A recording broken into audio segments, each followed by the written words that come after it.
Fortunately, the milk.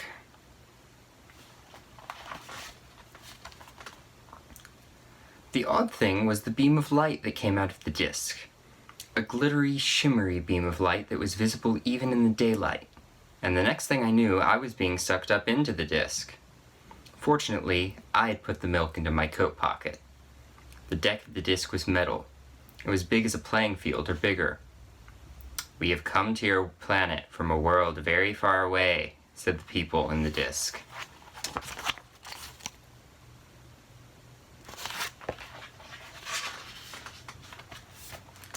I call them people, but they were a bit green and rather globby and looked very grumpy indeed. "Now, as a representative of your species, we demand that you give us ownership of the whole planet. We are going to remodel it." "I jolly well won't," I said.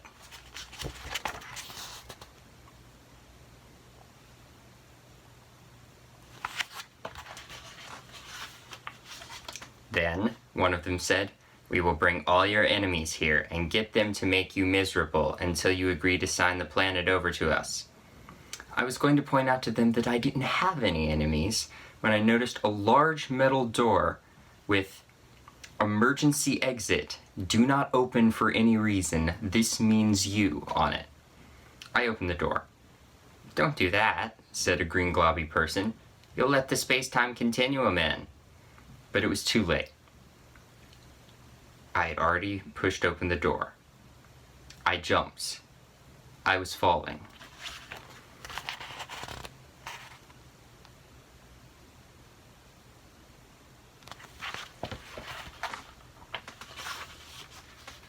Fortunately, I'd kept tight hold of the milk, so when I splashed into the sea, I didn't lose it.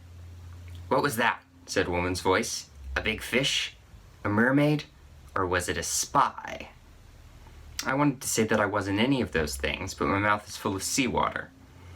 I found myself being hauled up onto the deck of a little ship. There were a number of men and women on the deck. There were a number of men and a woman on the deck, and they all looked very cross.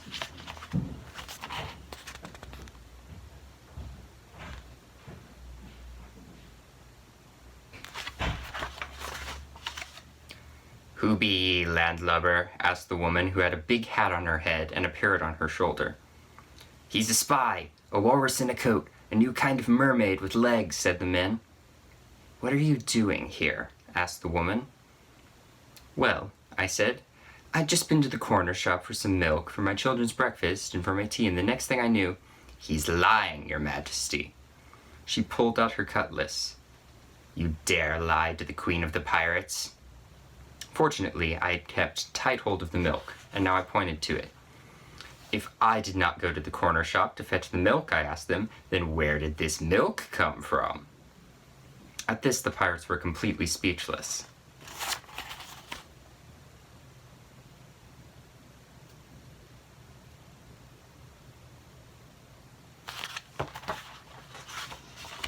"Now," I said, "if you could let me off somewhere near to my destination, I would be much obliged to you."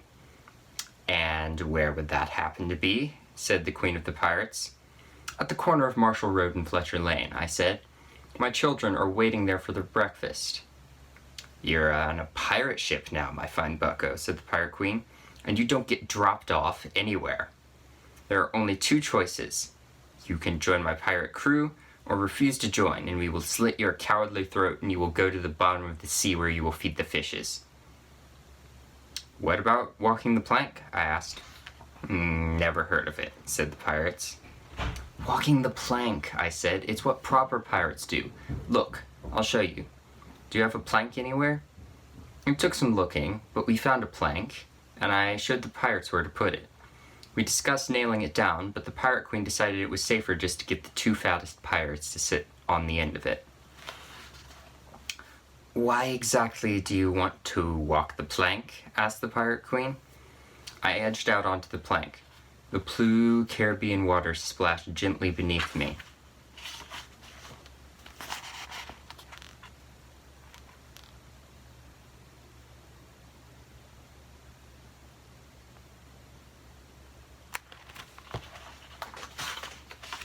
Well, I said, I've seen lots of stories with pirates in them, and it seems to me that if I'm going to be rescued...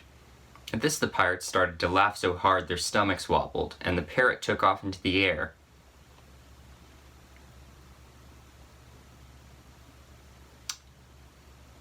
Rescue, they said. There's no rescue out here. We're in the middle of the sea. Nevertheless, I told them, if you are going to be rescued, it will always be while walking the plank. Which we don't do, said the Pirate Queen. Here, have a Spanish doubloon and come join us in our piratical adventures. It's the 18th century, she added. And there's always room for a bright, enthusiastic pirate.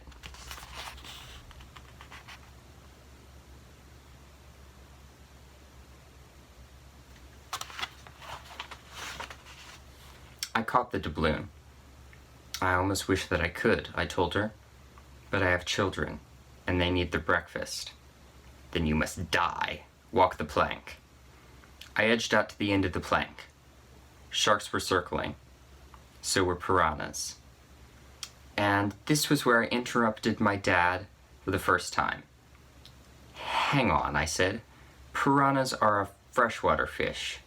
What were they doing in the sea? You're right, said my father.